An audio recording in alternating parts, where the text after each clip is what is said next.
Sampai hari ini kami masih diperkenankan untuk ada di dalam hadirat Tuhan. Amin. Terima kasih Tuhan. Kami mau dengar kebenaran firman. Berkati setiap kami. Beri kami pikiran, beri kami hati, telinga, mata, roh seorang murid, supaya kami boleh duduk diam dengan tenang memfokuskan seluruh perhatian kami untuk ditaburi oleh kebenaran firman. Berkati pakai hamba menyampaikan apa yang menjadi isi hatimu bagi kami. Berkati pemberitaan firman dalam nama Tuhan Yesus Kristus. Amin. Silakan duduk. Shalom semua. Shalom. Shalom. Puji Tuhan ya. Saya bersyukur hari ini bisa ada di sini untuk yang pertama kali. Itu ya. Terima kasih Bapak Gembala yang sudah memberi kesempatan kepada saya untuk melayani firman Tuhan di tempat ini. Ini yang pertama, tapi saya percaya dan berharap ke depan jika Tuhan berkenan saya bisa ada sama-sama di sini. Amin. Amin ya. Bapak Gembala juga nanti satu waktu bisa melayani kami begitu ya di Bunga. Oke, baik. Sesuai tema yang diberikan oleh Bapak Gembala, Injil terus diberitakan. Ya, ini tema yang dikasih oleh Bapak Gembala untuk menjadi pemberitaan firman hari ini ya. Kita buka ayat kita di 1 Korintus 9 ayat 16. Injil terus diberitakan. Ayat kita di 1 Korintus 9 ayat 16. Yang sudah dapat katakan amin. Amin. Puji Tuhan. Luar biasa ya. Jemaat kemenangan iman, mola begitu ya. Puji Tuhan. 1 Korintus 9 ayat 16. Kalau sudah dapat kita baca sama-sama ya. 1, 2, 3. Karena jika aku memberitakan Injil, aku tidak mempunyai alasan untuk menegakkan diri, sebab itu adalah urusan bagiku. Celakalah aku jika aku tidak memberitakan Injil. Coba kasih saran kiri kanan sambil bilang kamu harus memberitakan Injil. Kasih saran kiri. Amin. Puji Tuhan. Baik. Nah, kalau kita lihat ayat kita hari ini 1 Korintus 9 ayat 16, itu kalimat penutupnya kalau kita baca ini agak-agak mengerikan. Betul atau tidak? Kalimat penutupnya itu apa itu? celakalah aku. Celakalah aku jika aku tidak memberitakan Injil. Ini satu kalimat penutup yang kalau kita pikir-pikir, ini sesuatu yang mengerikan. Amin. Ini bahasa yang sangat keras. Celakalah aku jika aku tidak apa? Memberitakan Injil. Nah, ada konsekuensinya, begitu ya.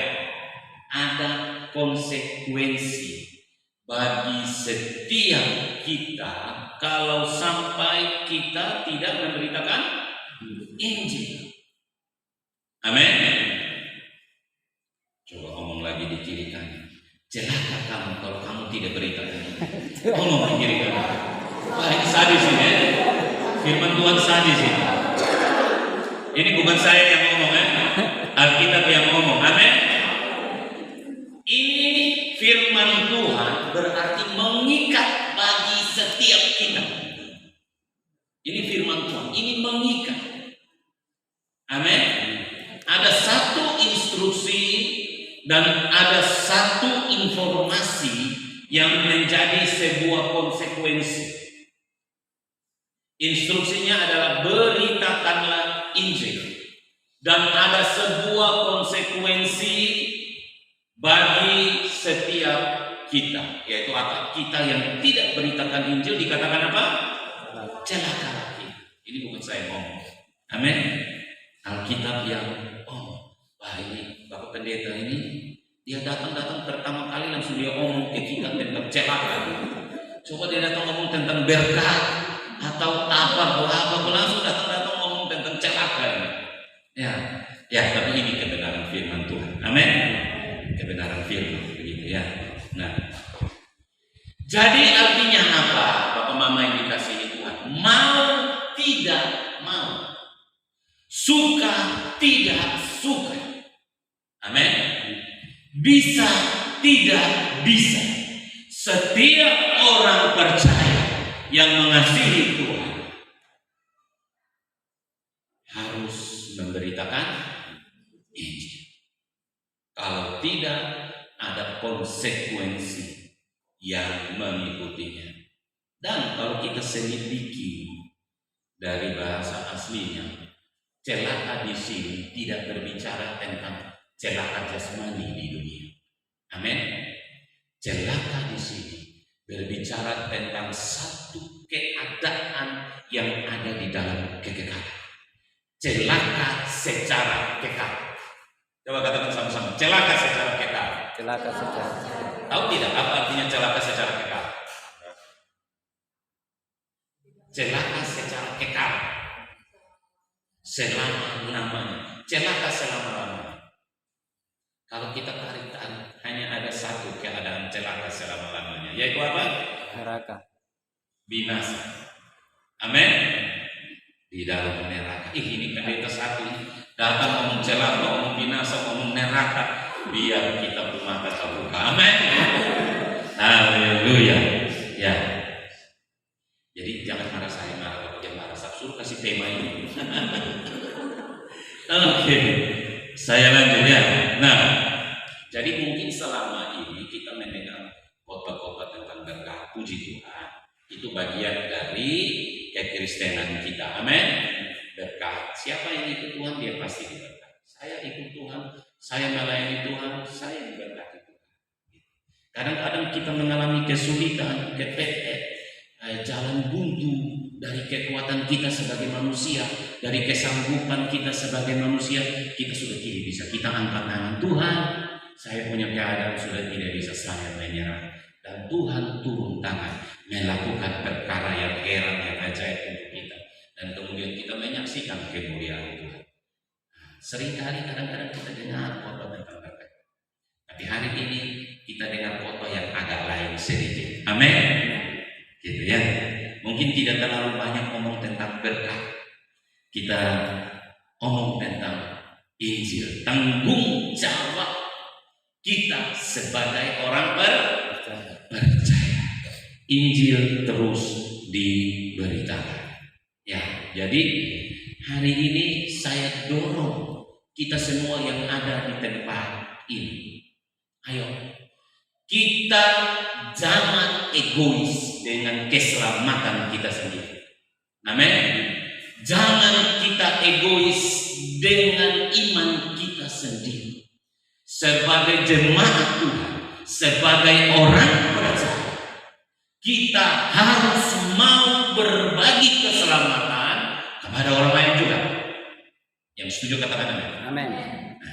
Ada banyak orang Kristen terlalu egois dengan iman mereka, dengan keselamatan mereka. Cukup bagi mereka percaya Yesus, kemudian setiap hari Minggu mereka pergi ke gereja tanpa mereka merasa terdesak, tanpa mereka merasa perlu atau bergairah untuk mereka mau berbagi keselamatan kepada orang lain. Dengar baik-baik, ini bukan kekristenan yang sebenarnya. Amin. Kekristenan yang sebenarnya adalah kekristenan yang terus bergerak, tidak diam. dan egois dengan keselamatannya sendiri. Kekristenan yang sejati itu memiliki satu gairah untuk terus berbagi Injil kepada orang lain. Amin. Ini kekristenan yang sejati. Dan hari ini yang saya bagikan untuk kita semua. Saya mendorong setiap jemaat di tempat ini. Kita rindu gereja kita bertumbuh. Amin. Kita rindu ada pertambahan jemaat dari waktu ke waktu. Dan itu tidak bisa tidak. Setiap jemaat yang ada dulu di tempat ini harus ambil bagian.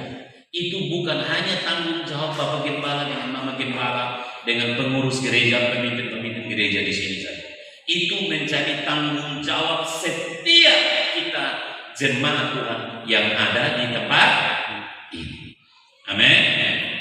Oke, jadi saya mendorong setiap kita saat ini untuk kita ambil tanggung jawab dalam memberitakan Injil. Ya, ada 3 poin yang saya bagikan di sini ya. Yang pertama, rahasia kekuatan Injil. Rahasia kekuatan Injil. Injil memiliki kuasa, Injil memiliki kekuatan, Injil memiliki kemampuan, Injil memiliki kesanggupan. Nah, ini yang saya bagikan dulu untuk kita. Kalau kita berbicara Injil terus diberitakan, pasti ada yang bertanya, kenapa? Kenapa Alkitab? Jadi bukan Bapak Gembala yang menuntut ya, tidak. Ini Alkitab yang menuntut dan kita percaya Alkitab itu 100% benar. Amin. Nah, kenapa Alkitab menuntut setiap orang percaya supaya mereka pergi dan memberitakan Injil? Nah, ini kita harus tahu. Kenapa? Ada apa dengan Injil? Sehingga dia harus diberitakan. Sehingga Injil harus diberitakan. Ya. Jadi rahasia kekuatan Injil, Ibrani 11 ayat 31. Hari ini firman Tuhan agak sedikit keras ya, Bapak-Bapak. Tapi saya percaya kita sudah biasa makanan keras, toh? Amin. Orang yang dewasa mereka suka makanan keras, gitu ya. Oke. Ibrani 11 ayat 31. Sudah dapat? Bisa satu orang bagi untuk kita semua? Baca untuk kita semua. Ibrani 11 ayat 31. Dengan cepat satu orang. Karena iman maka taat walaupun sudah tidak turut binasa bersama-sama dengan orang-orang berkata, karena dia telah menyambut pengikut-pengikut itu dengan baik. Amin. Karena iman maka Rahab. Siapa Rahab ini? Perempuan Sunda. Rahab si perempuan Sunda. Kan begitu ayatnya. Betul tidak? Ya. Rahab perempuan Sunda tidak turut binasa bersama-sama dengan orang-orang durhaka karena ia telah menyambut pengintai-pengintai itu dengan baik.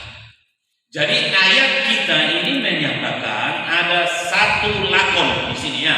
Ada satu oknum dari ayat ini yang bernama siapa? Rahab. Apa status Rahab? Perempuan Sunda. Profesi lah kira-kira begitu ya. Profesinya si Rahab itu melekat di dalam dirinya si Rahab itu. Seperti saya, kalau lihat saya profesi apa? Iya, saya profesi utama pendeta. Amin. Saya gembala jemaat sama seperti Bapak Gembala Paulus, GDI Philadelphia Umawa. Dan saya ketua BPW untuk GBI Kabupaten Alor. Jadi profesi utama saya adalah pendeta. Kemana-mana orang lihat saya pendeta. Tapi ada profesi kedua juga gitu ya, yaitu pengusaha gitu ya, untuk mendukung pekerjaan pelayanan. Amin. Nah, si Rahab ini profesinya adalah apa? Perempuan Sunda. Kalau kita lihat profesinya Rahab, berarti sebenarnya dia orang yang baik-baik atau tidak? Tidak. Betul? Rahab perempuan Kita lihat di dalam Alkitab, kalau kita sesuka rajin baca Alkitab, di banyak-banyak ayat Alkitab, apa yang Alkitab katakan tentang orang Sunda? Konsekuensi apa yang diterima oleh orang-orang Sunda kira-kira? Dilempar batu di perjanjian lama, dirajam, intinya mati masuk neraka. Betul tidak? Betul tak? Orang-orang Sunda di Alkitab, kita selidiki semua ayat-ayat Alkitab, hanya ada satu. Yang namanya orang Sunda, tempatnya di sorga. Kira-kira begitu? Orang Sunda tempatnya di sorga? Tidak. Kalau orang Sunda tempatnya di sorga, mari kita rame-rame bersunda kan gitu, supaya kita tempat di sorga. Setuju? Tidak ya? Tidak ada yang setuju, betul? Mama-mama suka kalau bapaknya bersunda? Pasti tidak mau. Bapak suka mamanya bersunda? Pasti tidak mau, betul? Nah, ayat Alkitab kalau kita selidiki di banyak ayat, hanya ada satu keadaan bagi orang-orang Sunda, yaitu apa? Dihukum. Amin. Di neraka. Pada akhirnya dia akan binasa di neraka. Nah, tapi ketika kita baca Ibrani 11 ayat 31, satu ayat ini sendiri, dia lain. Amin. Dia lain. Dia katakan Rahab perempuan Sunda. Kalau kita golongkan, Rahab ini termasuk perempuan Sunda. Tapi ini ayat agak lain, bukan agak kontradiksi. Ayat satu ini dia kontradiksi dengan ratusan ayat yang lain dalam Alkitab. Ayat yang lain di dalam Alkitab menyatakan orang Sunda dia dihukum. Amin. Di neraka. Tapi ini satu ayat menyatakan bahwa Rahab si perempuan Sunda tidak dihukum. Ayat yang kontradiksi. Nah, kalau kita selidiki ada rahasia kekuatan Injil di sini. Amin. Kan masih kita bertanya loh, ada ratusan ayat yang lain menyatakan orang Sunda dihukum. Tapi ini satu ayat menyatakan Rahab si perempuan Sunda tidak dihukum. Aneh kan? Betul tidak? Aneh kan? Di mana-mana kalau kita tanya orang, kira-kira orang Sunda masuk neraka atau masuk surga? Jawabannya hanya satu, masuk neraka. Amin. Pasti dihukum. Tapi satu ayat ini menyatakan Rahab perempuan Sunda. Dia pendosa atau tidak? Pendosa. Pendosa atau tidak? Pendosa. Pendosa. Termasuk orang durhaka atau tidak? Termasuk. Termasuk durhaka. Tapi kok ada satu keanehan. Dia tidak turut dihukum. Inilah rahasia kekuatan Injil. Katakan sama-sama dengan saya, kemenangan iman. Kemenangan iman. Nah itu kuncinya. Amin. Amin. Kemenangan Iman. iman. Iman mengalahkan dunia. Kira-kira begitu ya. Iman memberi kita kemenangan. Ini dahsyatnya iman. Amin. Ini kekuatan iman. Ini yang menjadi rahasia Injil. Sehingga Alkitab menuntut setiap orang percaya harus terus memberitakan Injil. Amin. Karena rahasianya di sini. Rahab yang orang berdosa, Rahab yang perempuan Sunda, termasuk dalam golongan orang durhaka, tapi tidak ikut dihukum. Kenapa? Karena dia punya iman. Katakan sama-sama dengan saya, iman. Iman. Sekali lagi, iman. Iman. Amin. Amin. Nah itu kuncinya. Ya, iman. Kita bersyukur kalau kita punya iman. Ini menjadi kekuatan Injil bagi kehidupan kita. Ketika dikatakan Injil adalah kekuatan Allah yang menyelamatkan, nah ini dia rahasia iman. Amin. Karena iman, Rahab perempuan Sunda tidak turut binasa bersama dengan orang-orang durhaka. Jadi dia sebelumnya termasuk dalam kumpulan orang-orang durhaka, termasuk dalam kelompok orang-orang pendosa. Kira-kira begitu ya. Tapi kemudian dia dicabut, dia diangkat dari tempat itu, dia ditaruh di sini. Ini binasa. Tapi si perempuan Sunda tidak ikut binasa, si pendosa tidak ikut binasa, karena iman. Amin. Ini kekuatan Injil. Nah, jadi ketika setiap kita didorong untuk memberitakan Injil, maka disinilah kekuatan Injil. Nah, karena tema kita berbicara tentang Injil terus diberitakan, rahasia ini harus diketahui oleh jemaat. Amin. Kenapa kita didorong? Kenapa? Mungkin Bapak Gembala, Mama Gembala begitu ya, mungkin agak sedikit memaksa hamba-hamba Tuhan, mungkin agak sedikit memaksa jemaat. Kamu harus beritakan Injil, kamu harus menyaksikan kebenaran. Sepertinya mendorong, agak sedikit memaksa, karena mereka mengasihi jiwa Anda. Amin. Karena Bapak Gembala, Mama Gembala, pengurus gereja, pemimpin-pemimpin gereja, mereka mengasihi jemaat. Kalau jemaat sampai tidak memberitakan Injil, sampai tidak menjadi saksi Kristus, konsekuensinya ada atau tidak? Ada. Di mana-mana tidak ada gembala, tidak ada hamba Tuhan yang ingin jemaatnya celaka. Jadi Anda didorong, mungkin sedikit dipaksa. Ayo bersaksi, bawa jiwa ke sini, menangkan jiwa ke sini. Itu karena mereka mengasihi Anda. Amin. Itu karena mereka tidak ingin Anda binasa.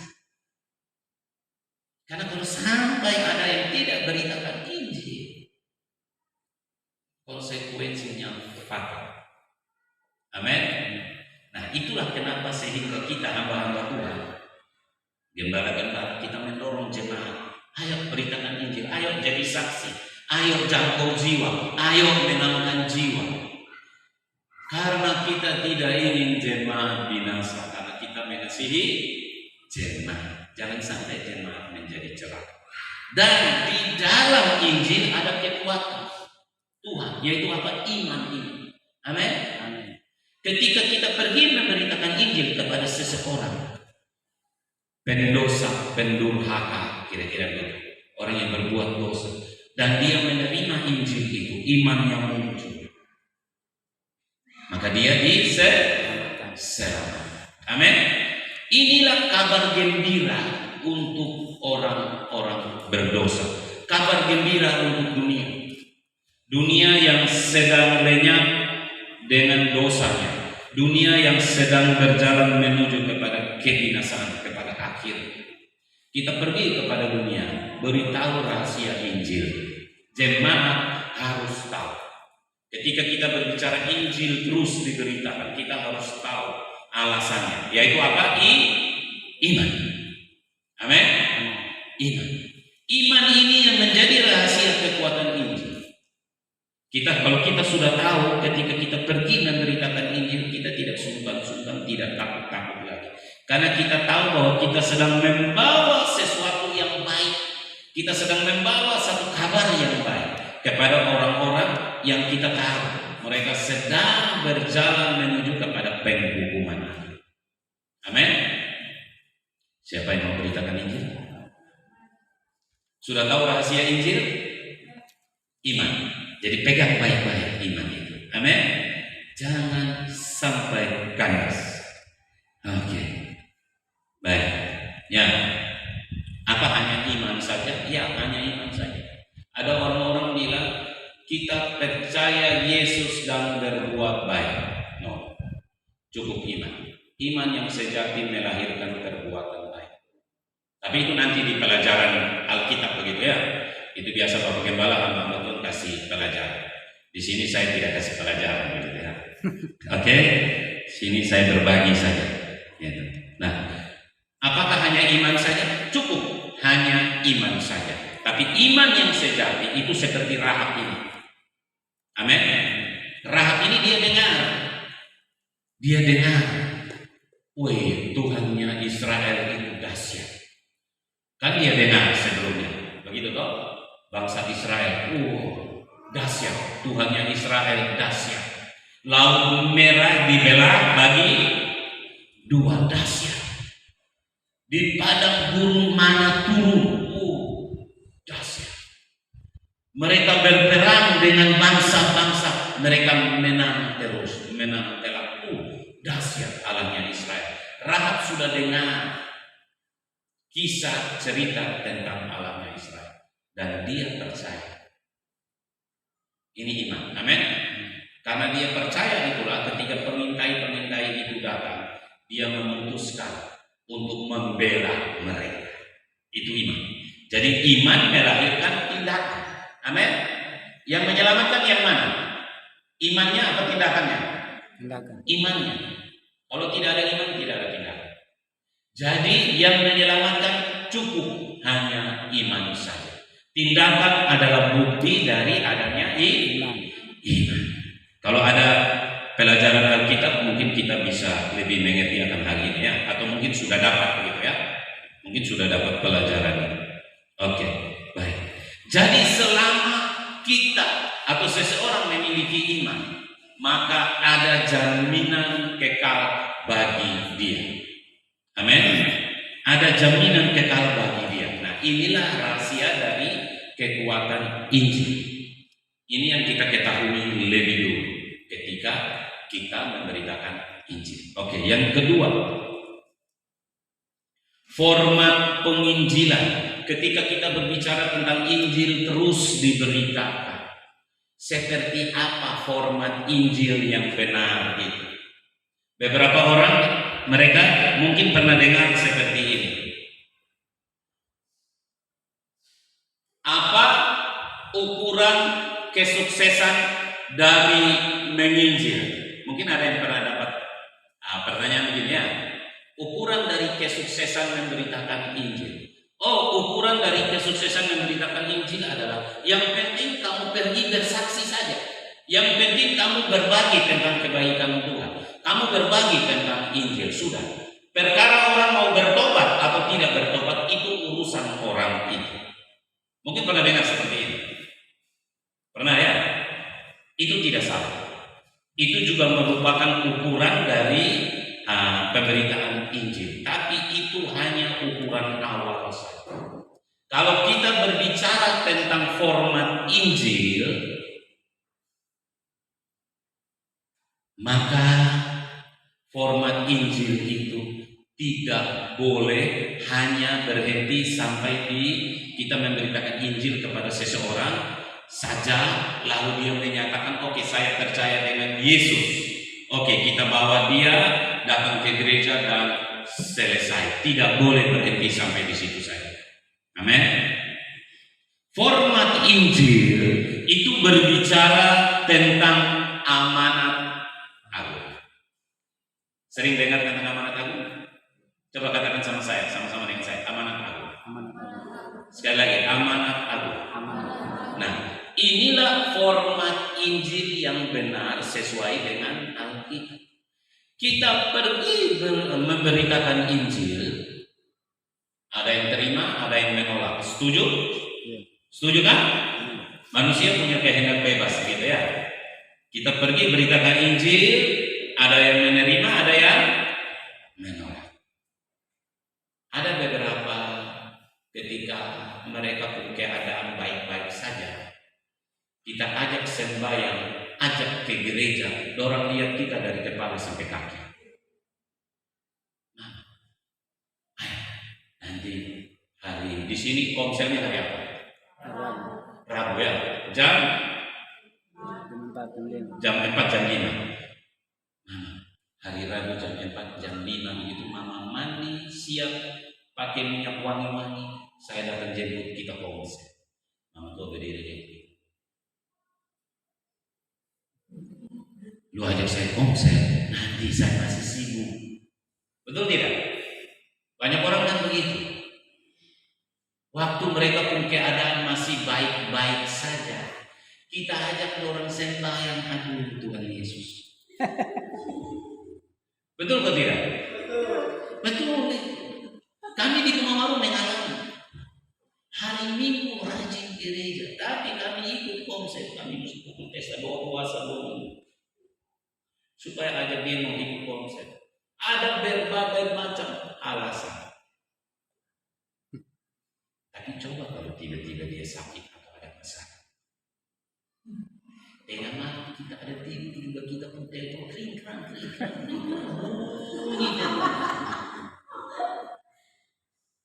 Bahkan mungkin bisa-bisa yang bukan kita pun jemaat juga begitu ya. Aduh, Bapak Pendeta tolong kami dulu. Aduh, Om tolong kami dulu. Kakak tolong kami dulu. Tiba-tiba ada sakit atau ada masalah. Oh, orang kejar kita luar biasa. Pertanyaan, orang kejar kita itu sebenarnya mereka mau cari Tuhan atau mereka mau cari jalan keluar? Jalan keluar. Beberapa bilang begini dalam hati, Bapak Gembala, nanti jangan undang ini Om Pendeta lagi dapat khotbah. Dia omong terlalu keras. Dia buka kami ke hati semua. Kan ada yang begitu, betul tidak? Dalam keadaan baik-baik saja, kita ajak dia konser saja, ajak dia sembahyang, susah sekali. Tapi tiba-tiba dia ada sakit atau ada masalah, dia kejar-kejar kita. Tapi dia kejar-kejar kita, bukan dia mau cari Tuhannya. Dia mau cari apanya? Jalan keluarnya, kesembuhannya. Kan begitu? Dia datang ke hamba Tuhan, supaya melalui hamba Tuhan dia bisa memanfaatkan Tuhan untuk dia punya kepentingan diri sendiri.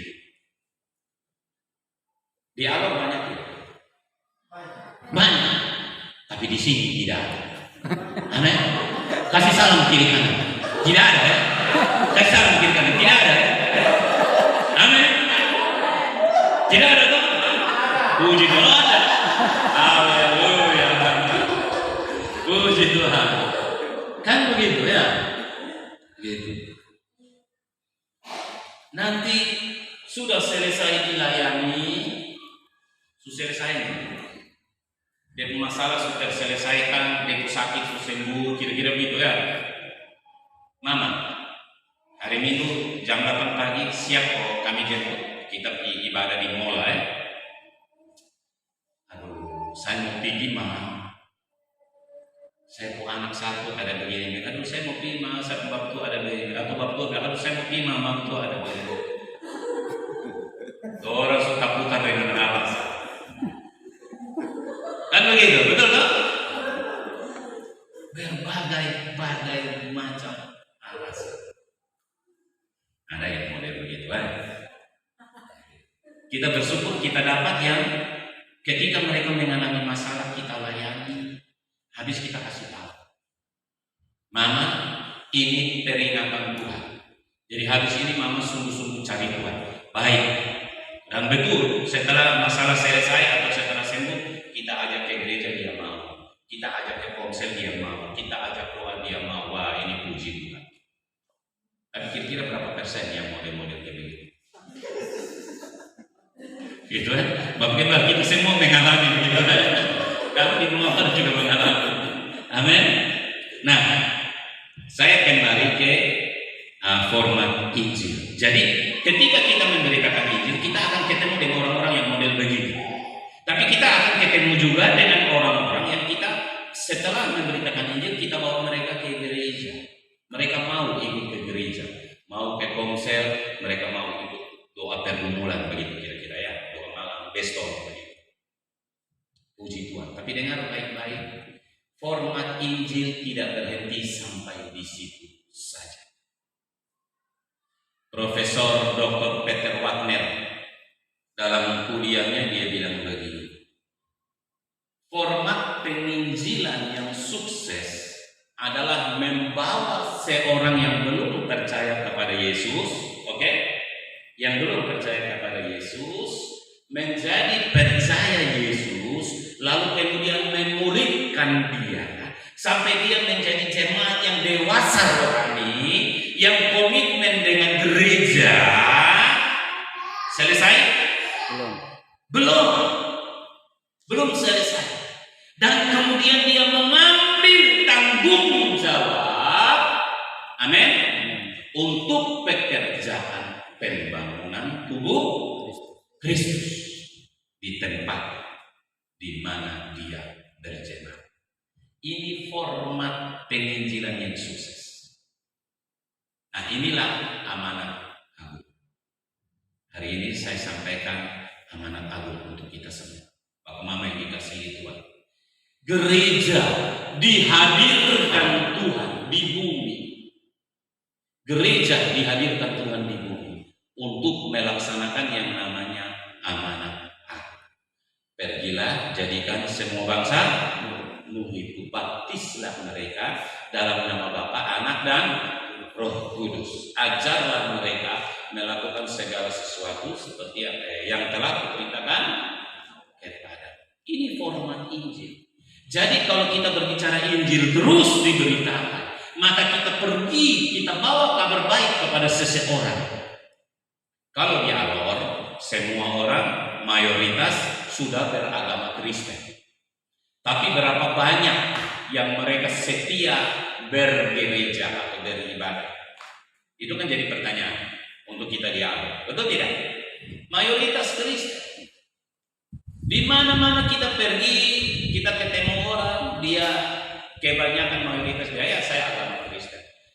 Kamu gereja di mana? Dia pasti bisa menunjukkan dia menjadi salah satu anggota jemaat gereja di mana. Tapi kalau kita mau selami lebih dalam, kamu tiap minggu ada gereja atau tidak? Kalau kita mau selami lebih dalam, kamu ada rajin sembahyang atau tidak? Orang mulai garuk kepala. Ada yang Kristen tomat itu apa ya? Tobat, kuman. Ada juga yang begitu ya, tobat, kuman. Ada Kristen kapal selam. Saya dengar beberapa istilah begitu ya. Dia selam di dalam, pokoknya dengan kesibukan dunianya dia. Nanti hari Natal baru dia muncul naik. Habis selesai Natal, selamat. Artinya orang-orang yang memang dia merupakan salah satu anggota dari salah satu gereja, tapi sebenarnya mereka tidak benar-benar bergereja. Banyak tidak di Alor yang seperti itu? Amin. Dengar baik, pergi dan jangkau mereka. Jangan merasa bersalah, jangan merasa berdosa. Amin. Kamu pikir jangkau orang punya domba, tidak ada manusia punya domba. Itu dombanya siapa? Dombanya Tuhan Yesus. Dia jadi anggota jemaat gereja A, tapi tidak pernah pergi ke gereja. Depu pendeta juga tidak pernah perhatikan dia. Depu hidup amburadul, kacau bal, pergi jangkau dia, bawa ke sini. Amin. Bawa ke sini. Jangan merasa bersalah dan berdosa. Jangan. Kami di Gunung Aru juga sama. Tidak merasa bersalah dan berdosa. Bahkan majelis jemaat di Sumabang kami jangkau semua. Daripada di sana bilang hamba Tuhan, permisi jual suku. Mengaku hamba Tuhan.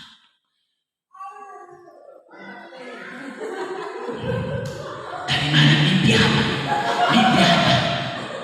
Orang bisa tanya pendeta mimpi apa dari mana? Nah, ini parah sekali. Amin. Jangkau mereka. Amin. Bawa ke sini. Tapi jangan hanya sekedar bawa ke sini. Amin. Ini mungkin agak sedikit keras ya firman begitu. Bawa ke sini. Muridkan mereka. Amin.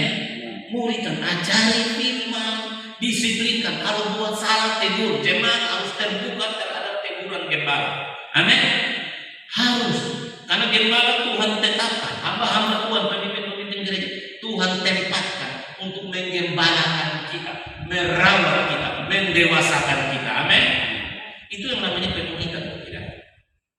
Bawa ke sini, beri diri untuk diajar, dimuridkan, dibimbing, dituntut, ditegur, dinasihati. Kalau gembala ada tegur, terima dengan sukacita. Amin. Supaya kita bertumbuh jadi dewasa. Dan setelah kita bertumbuh jadi dewasa, selesai urusan, ambil bagian dalam pekerjaan pembangunan tubuh Kristus atau pekerjaan pelayanan di tempat ini. Amin. Orang-orang yang imannya dewasa, yang punya iman sejati yang hidup, mereka juga memberi diri untuk melayani Tuhan sesuai dengan kapasitas mereka, sesuai dengan talenta dan karunia mereka. Amin. Harus, kalau bisa semua jemaat ini melayani Tuhan, semua bergerak jangkau jiwa, bawa jiwa, dan semua rame-rame ambil bagian dalam pekerjaan pelayanan di tempat. Itulah format Injil yang sebenarnya. Injil terus diberitakan, bukan hanya di luar, di dalam gereja Injil tetap harus dikerjakan. Yaitu apa? Amanah agung, proses pendewasaan. Terus menerus itu berkesinambungan, tidak pernah putus. Kalau saya sudah dewasa, saya ambil bagian dalam pekerjaan pelayanan di gereja. Ngomong ke Bapak Gembala, saya juga mau melayani. Kira-kira saya bisa apa ya? Oh, kalau lihat mama jadi asir. Oke. Gereja jam 8, jam 7 mama sudah datang pakaian rapi, minyak wangi, bibir merah, alis mata, bibir merah kira-kira. Datang berdiri di depan pintu asir penerima. Ada lagi yang Bapak Gembala bilang, oh mama bisa jadi singer. Oke, jadi singer. Oh mama ini punya bakat main musik. Oke, main musik apa saja. Amin. Ambil bagian dalam pekerjaan pelayanan, ambil bagian dalam pemulihan. Kalau sudah ada konsep, itu wadah pemulihan yang paling tepat dan paling dahsyat menurut Alkitab. Amin. Itu format Injil, begitu ya.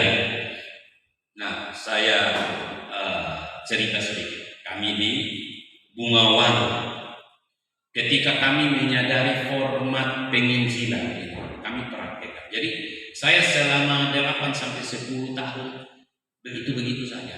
Jemaat 20 turun. Om Anis paling tahu itu ya, bengkok ferry biasa gitu ya. 20 nanti kena masalah, dia turun. Pernah turun sampai sisa enak. Ini banyak ya. Enak orang. Satu pemain musik, satu pimpin pujian, satu khotbah, satu terima tamu, sisa jemaat berapa? Kita hitung dengan jari masih banyak. Itu kami pernah alami bertahun-tahun sampai akhirnya Tuhan bukakan ke saya tentang format penginjilan, yaitu amanah agung, yaitu pemulihan. Saya sadar, Tuhan cerah lewat konsep. Saya duduk di kaki Tuhan, minta petunjuk lagi, Tuhan kasih petunjuk. Kemudian saya mulai atur gereja sesuai dengan format penginjilan, bergerak di dalam konsep.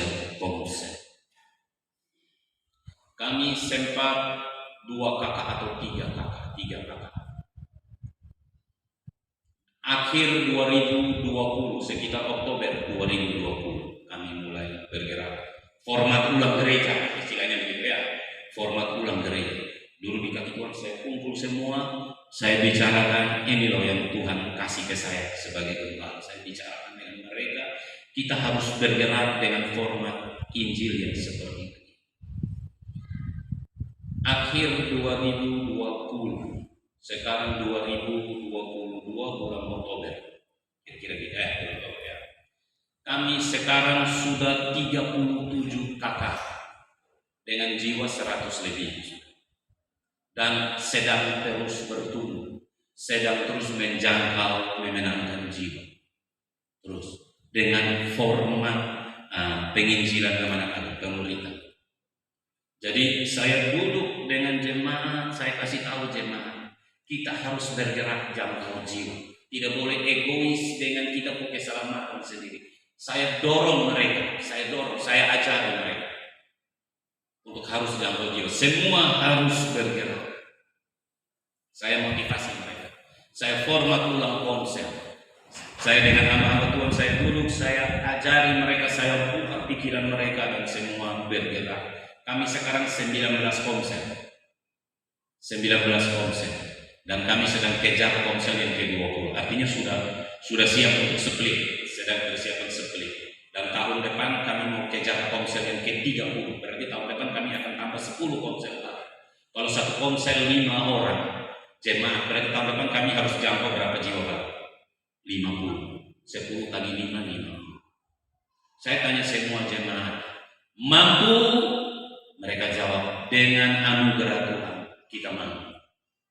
Semua jemaat bergerak. Amin. Tidak ada yang diam. Semua bergerak, semua diajar. Kita bikin pelatihan. Diajar bagaimana cara menjangkau. Jangkau jiwa datang ke dalam gereja, dikasih tahu terus. Jemaat itu dikasih tahu terus. Kamu harus dimuridkan. Kamu harus gabung di komsel, dimuridkan. Ikut pelatihan, ikut pembekalan, ikut komsel, dimuridkan supaya kamu tidak menjadi Kristen yang kanak-kanak. Kristen kanak-kanak itu dia tidak peduli dengan pekerjaan Tuhan. Kristen yang kanak-kanak itu dia tidak peduli dengan kedewasaan karakter.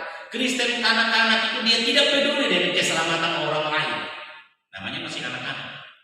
Anak-anak itu dia mengurus orang atau dia diurus orang? Dia mengurus atau diurus? Diurus, itu Kristen anak-anak. Kalau seseorang masih mengaku Kristen bertahun-tahun, belasan tahun, puluhan tahun, dia masih tetap saja diurus. Dia bertumbuh atau tidak? Tidak bertumbuh. Itu ada yang salah dengan kekristenannya. Amin. Semua jemaat di sini harus jadi dewasa. Amin. Oke? Jadi dewasa. Bukan saatnya kita diurus lagi, tapi sudah saatnya kita juga bangkit bersama-sama dengan Bapak Gembala, Mama Gembala, pemimpin-pemimpin gereja, pengurus-pengurus gereja. Kita ambil bagian untuk juga mengurus. Amin. Urus jiwa-jiwa. Siapa yang rindu GKI mulai bertumbuh pesat, bertambah banyak yang ruangan sesak. Kita semua rindu. Amin. Berarti semua jemaat harus jadi dewasa dan harus mau ambil bagian dalam pelayanan. Amin.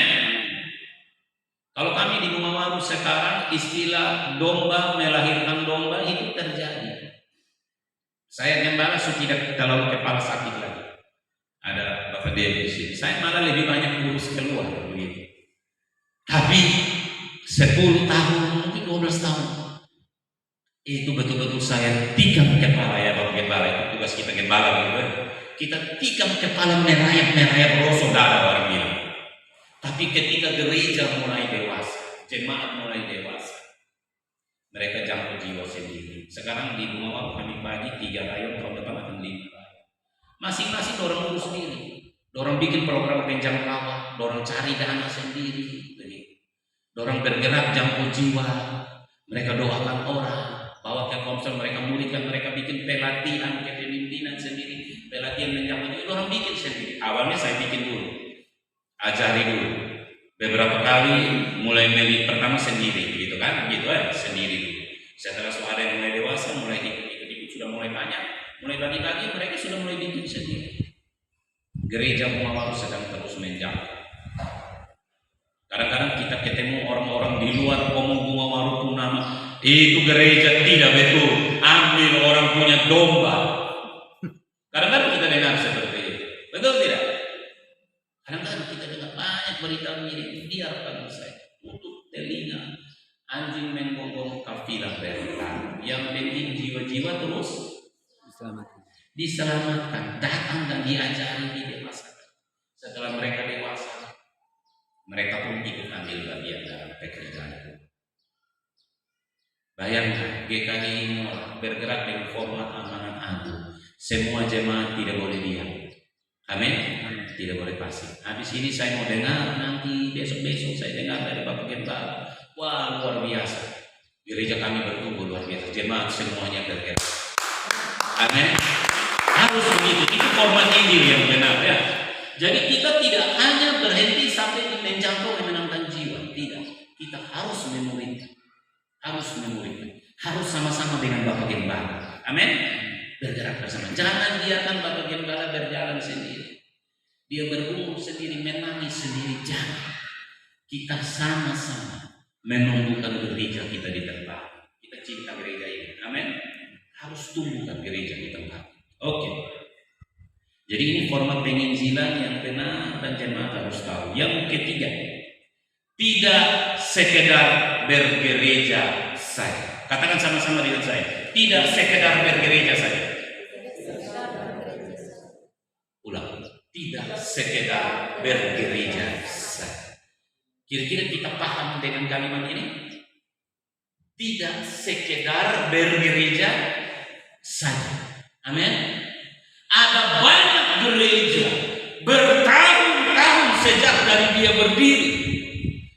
Dari 1 tahun, 2 tahun, 3 tahun, 4 tahun, 5 tahun, 10 tahun, 15 tahun.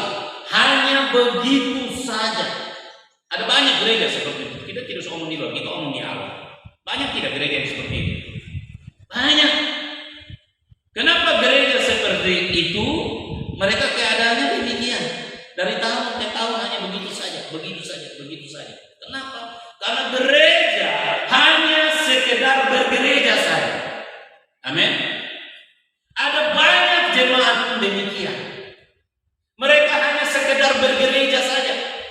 Senin, Selasa, Rabu, Kamis, Jumat, Sabtu, mereka sibuk dengan aktivitas-aktivitas urusan-urusan kepentingan diri sendiri. Kesibukan pribadi. Lalu kemudian hari Minggu pagi, karena mereka orang Kristen, kan begitu dong? Mereka bangun pagi, mandi bersih-bersih, pakai baju gereja, sepatu gereja, lipstik gereja, alis mata gereja. Semua yang namanya gereja, ya. Kemudian dia punya waktu, mereka datang ke gereja. Mereka duduk di bangku gereja. Berapa jam? Kurang lebih 2 jam. Selesai itu bagaimana? Mereka pulang. Terima kasih Bapak Gembala, kami pulang dulu shalom. Pegang tangan Bapak Gembala, sama Tuhan ada rekan jemaat pegang tangan. Habis orang pulang. Kemudian Senin, Selasa, Rabu, Kamis, Jumat, Sabtu yang berikutnya mereka sibuk dengan urusan-urusan pribadi, kepentingan diri sendiri saja. Ini yang namanya sekedar bergereja saja. Yang mengerti katakan amin. Di sini tidak ada. Di sini semua bergerak ya.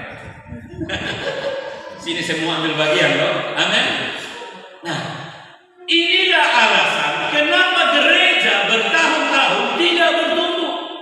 Kami di Gumawan juga sama. Tapi sejak 2020 akhir saya menyadari tentang ini. Saya tidak mau kita menjadi gereja yang hanya sekedar bergereja saja. Saya sebagai gembala juga sekedar bergereja saja. Oh ya memang saya pendeta, memang saya gembala. Ya sudah hari Minggu ada ibadah. Kalau saya harus doa, saya doa dan harus khotbah, saya khotbah. Selesai sudah. Saya juga pulang. Nanti hari-hari lain saya kunjungi jemaat kan begitu loh. Itu kan rutinitas seorang gembala. Amin. Betul tidak? Yang jemaat juga demikian. Pokoknya hari Minggu ke gereja sudah. Habis itu selesai pulang. Ini yang namanya sekedar bergereja saja. Pantas, tidak heran bertahun-tahun gereja tidak bertumbuh. Amin.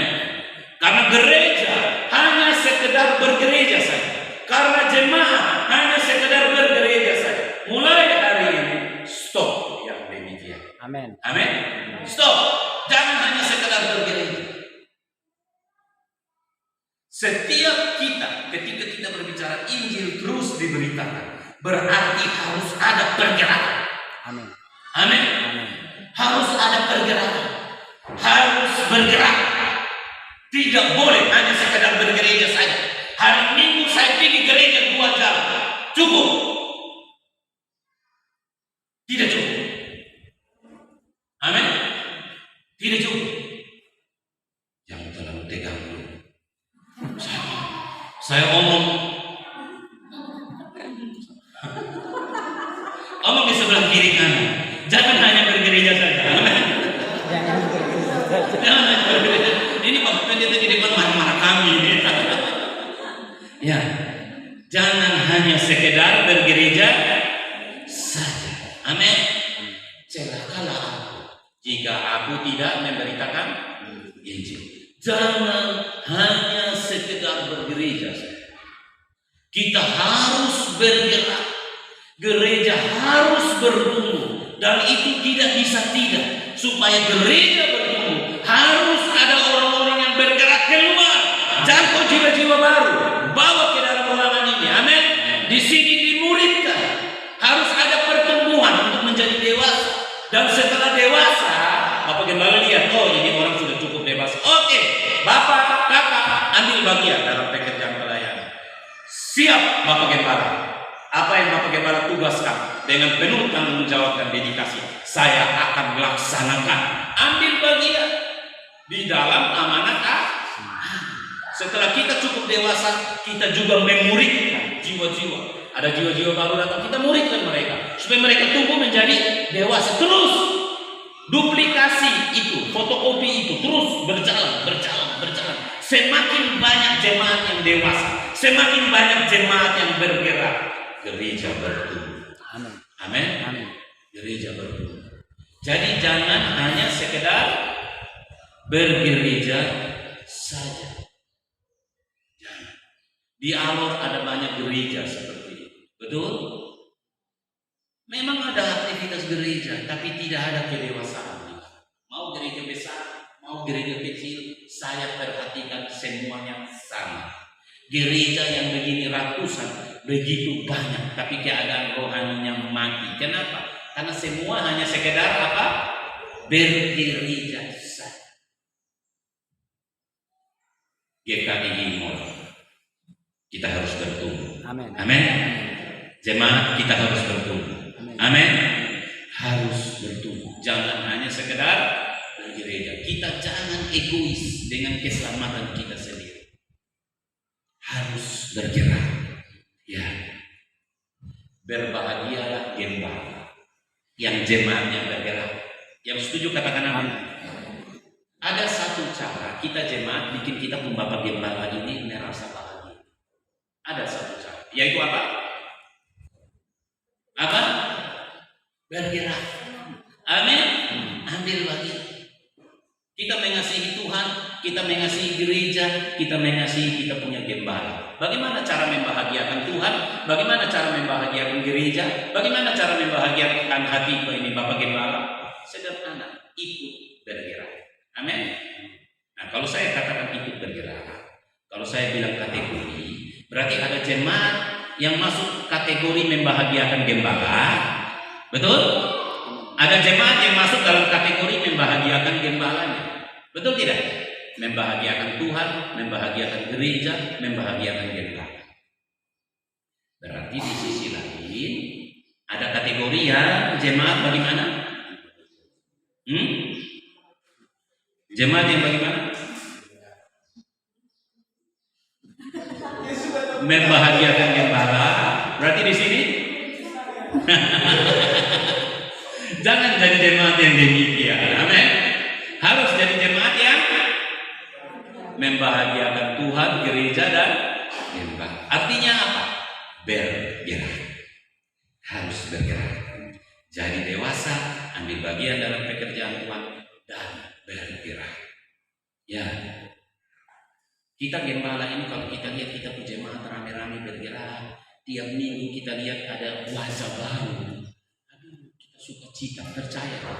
Itu suka cita. Nanti kita jadi gembala awet muda. Haleluya. Jadi kalau kita pergi di gereja dia punya gembala. Oh, ini saya tahu ini jemaatnya begitu ya. Tapi kita bersyukur ya, Bapak Paulus ini suka cita selalu. Amin.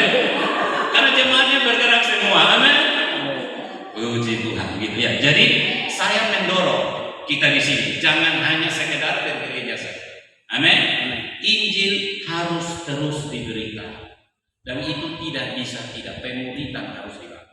Kalau sudah ada konser, berapa konser di sini Pak Kembar? Baru 2. 2 ya. Oke. Kalau bisa tahun depan jadi 5, kan begitu toh? Amin. Karena komsel 2 berarti pemimpinnya ada berapa? 2, paling banyak 4. Biasanya gembala dengan wakil gembala, kan begitu ya?